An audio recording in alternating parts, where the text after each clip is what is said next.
You're managing millions in ad spend for your clients, and you've scaled ads for a lot of different brands. With True Coach, you scaled that to an eight-figure exit. You've helped brands like Cool Sleep increase their ROAS significantly while scaling ad spend. Another brand you worked with, which was Highland, you reduced their CAC significantly within the first 30 days. Like you've gotten all these great results with a lot of your clients. What are like the first things that you typically start with when working with a new client and helping them make sure that their ad account's in a good spot before scaling? Yeah, I start with what I call the boring stuff. The first thing actually is the P&L. I want to know, like, if it's a DTC e-commerce business, I want to know what gross margin is.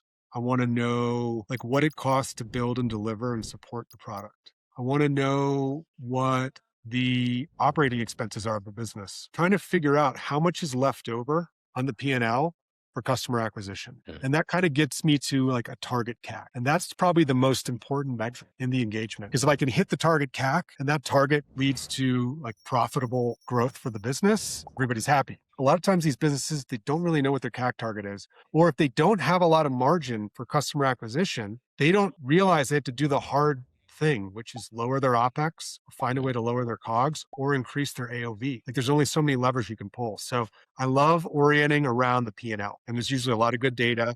I'm not an accountant. Like I don't pretend to be an accountant, but this like marketing P&L is really important.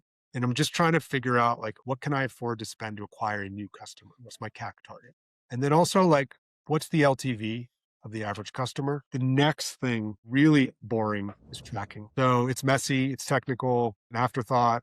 Most people really mess it up. In this modern era of paid acquisition, everything depends on the signal that you send to the ad platforms. You need to send as much signal as possible in a consent compliant way that follows all the laws and rules in your industry and in your country and in your state even. And you need to max out the metadata that you're sending in those payloads, conversion value, micro conversions, and you need to be setting server side conversions, client side conversions, sometimes both in the case of Meta. Now, the big unlock, I'll drop some tracking sauce. It's first party pixels. So if you drop a pixel from your own domain, it's much less likely to get blocked or from a subdomain on your domain. Cookies aren't bad. Like you need Yeah. cookies to store user data for your application or your marketing website to work. Right. So no one's going to block a first party cookie. And so the first trick is like shifting from third party cookies to first party cookies for the client side piece. But then you can also augment that with CAPI or conversion API or server side track. And that backfills it because now you're sending